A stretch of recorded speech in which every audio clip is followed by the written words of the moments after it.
Welcome to my personal little piece of freedom. 300 acres of untouched mountain land, private fishing pond, 2 log cabins. Situated right on the tree line. The only thing you'll find growing up here is birch and leaf trees.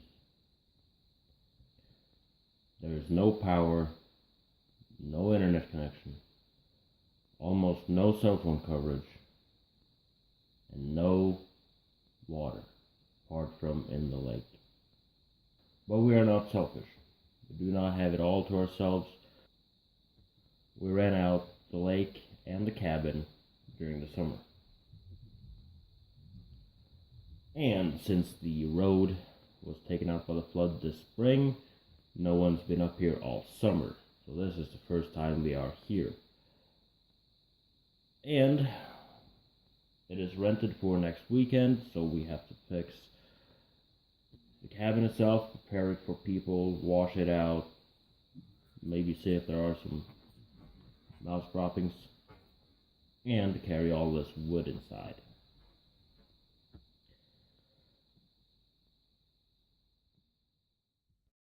Alright, welcome back. Now that we are back down from up there, I got something you can look forward to watching on this channel. Because I have mentioned earlier that when I went and got the green Granada, I also got a Volvo 245 Wagon. It is a 75 model. It is in pretty much the same state as that green Granada, which means not good at all. It has a few usable parts, which I am stripping off of it, and when I'm done with that, I am sending it to the scrapyard. And I kind of got in a bit of a rush with that right now, because I got a message morning, not yesterday morning, but the day before, that the local scrapyard, which is maybe about an hour from here, is quitting.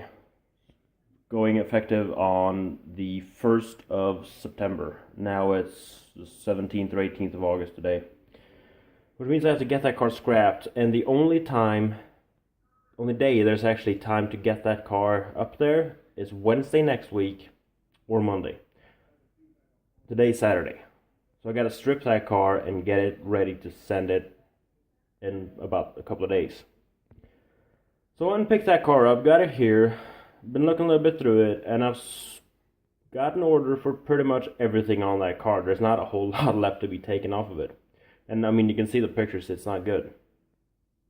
I mean, front end, it's pretty much stripped, apart from fenders and all that, and then there's the side. It has good doors on the driver's side, but the passenger side, it's pretty beaten up.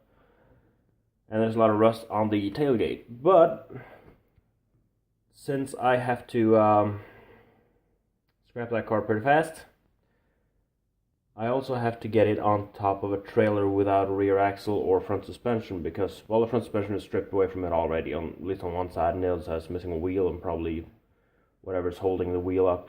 Well, probably lower control arm on the driver's side and the entire suspension on the passenger side. And the rear axle is going to that blue Volvo that's sitting out here. And I still have to get it on top of a trailer, which I will do in my pretty normal way by now. It is taking the tractor digger, flattening the roof of it, about as low as I can, and lifting it on top. And everyone has a guilty... Well, every car guy has this car that they hate with a passion. For me, that is the Volvos. In my mind, Volvo died in 1970 when they stopped producing the Amazon, or the 120 series. Because in 66 I started with the 140 series, which evolved to the 240 series, which was replaced in the 90s by the 740 series. Oh, in the 80s by the 740 series, which was then replaced in the 90s by the 940 series, and the 940 was the only one of them to outlive the 240. Because the 940 outlived the 740. And I hate those cars. They are overrated, ugly, square blobs People say they can take a shunt, but they can't. They are so flimsy, although, I mean, in one regard they are well built, but in another regard they're crap. They can't take a shunt, they fold up like paper. But, that's not my point now. I'm going to take that car, strip it for all its parts that's going to be sold, flatten it with a digger. And it will be one gratuitous video on this channel of the digger going through the roof of that car. It is already pretty bad, but it's going to get flatter.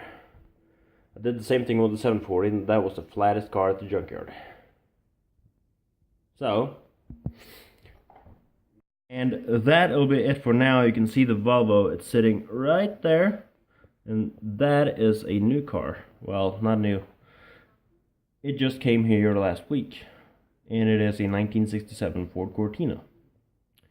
But that Volvo is getting squashed. And you can see it on this channel. I look forward to seeing you in that video. Like, comment, and subscribe. Take care.